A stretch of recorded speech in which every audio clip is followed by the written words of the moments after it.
السلام عليكم ورحمة الله تعالى وبركاته. أخواتي كي دايرين؟ لاباس عليكم؟ نتمنىكم تكونوا كلكم على خير وبخير يا رب. اليوم إن شاء الله مع طاطا بوشرا غادي نحضروا واحد الكيك اللي مقادير ديالو بساط وفي نفس الوقت سهل. كيك اللي يومي ولكن راه كيجي لذيذ بزاف وبشكل جديد، والمقادير موجودين في كل بيت. هنا بسم الله على بركة الله. كيف كتشوفوا مقادير هما هادو، يعني الكيك اللي مولفين تنحضروه غير فيه شي مقادير اللي هما زايدين. عندنا 4 البيضات، كاس ديال الزيت، كاس ديال السكر، وعندنا الخل اللي كيخليه يجي هشيش.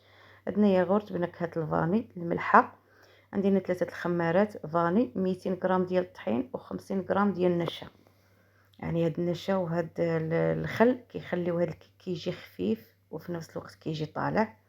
هنا اول حاجه خدينا ديك 200 غرام ديال الطحين غربلناها، وهنا غادي نغربل هاد الخمارات حتى هما باش دوك كيكون فيهم هكا حبيبات باش ما كيبقاوش مكورين لينا في الخليط. نغربل معاهم هاد النشا صافي باش نخليوهم على جنب، وغادي ندوزو مباشره باش نضربوا البيض. كناخذوا 4 البيضات، يعني حتى هما كيكونوا ما يكونوش في الثلاجه، يكونوا في درجه حراره المطبخ باش الكيك ديالنا كيجي ما كيف كنقولوا طالع وخفيف. صافي غادي نضيف لهم كاس ديال السكر فانيلا صافي، وغادي نضرب مزيان تيولي الخليط اللون ديالو بيض، يعني كيتغير اللون. رشيشه ديال الملح،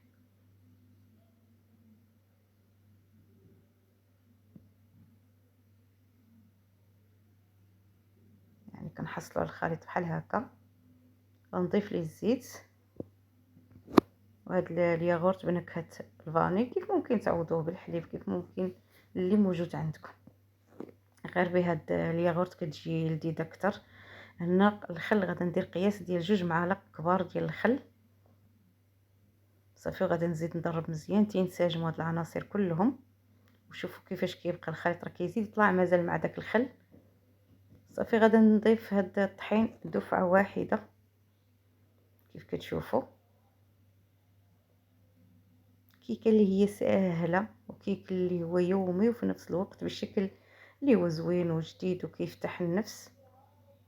صافي وكنضرب المكونات كلهم. وهنا ملي كنبغي نضرب كنضيف ندير الطحين على هاد الخليط، كنخلي الخلاط ثابت في بلاصتو، ما نخليهش مهزوز باش ما يطيرش علينا الطحين.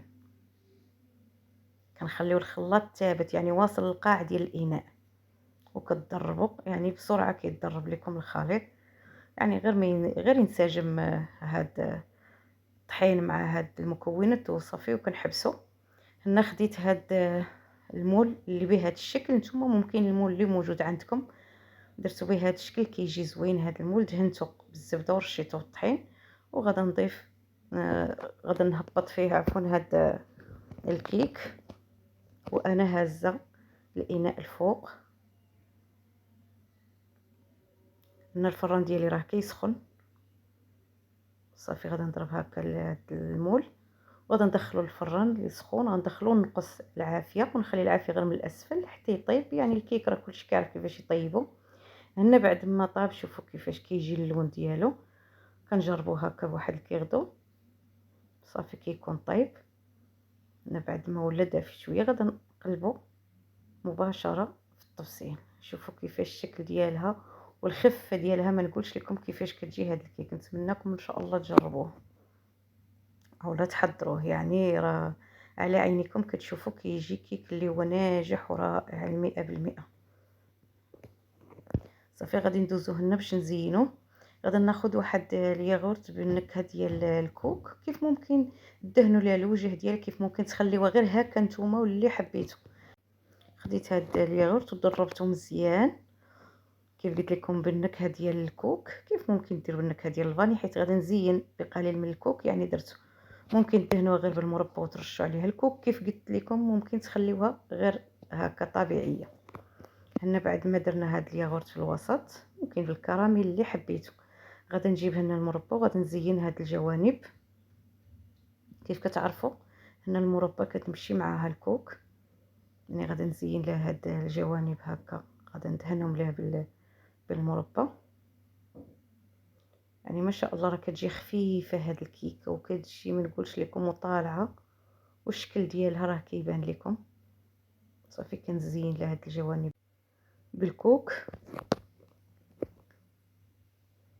صافي هنا الوسط ديالها فوق من هاد الياغورت خديت هنا الشوكولات اللي خليته غير بدرجه حراره المطبخ، وكنحكوه في الحكاكه الغليظه باش كيعطينا هاد الشكل.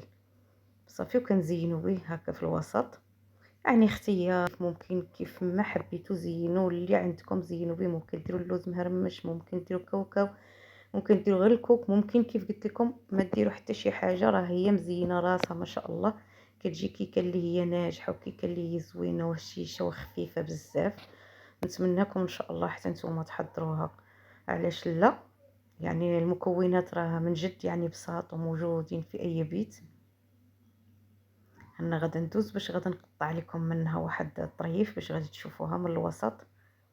شوفوا كيفاش كتجي، يعني بعد ما خليناها، يعني الشوكولات ما كديروا عليها حتى كتبرد شويه، يعني الياغورت ديروه والشوكولات كتخليوه حتى كتبرد شويه باش ما كيذوبش، باش كيبقاش هذاك الشكل ديالو اللي زوين، يعني مرولي. صافي قطعنا منها طريف. كيف ممكن نتوما تخليوها حتى تبرد تماما. شوفوا كيفاش كتجي خفيفه ما نقولش لكم، وحتى اللذه كتجي لذيذه. يعني راه شفتوا المكونات، ولكن راه سبحان الله كتجي لذيذه هذه الكيكه.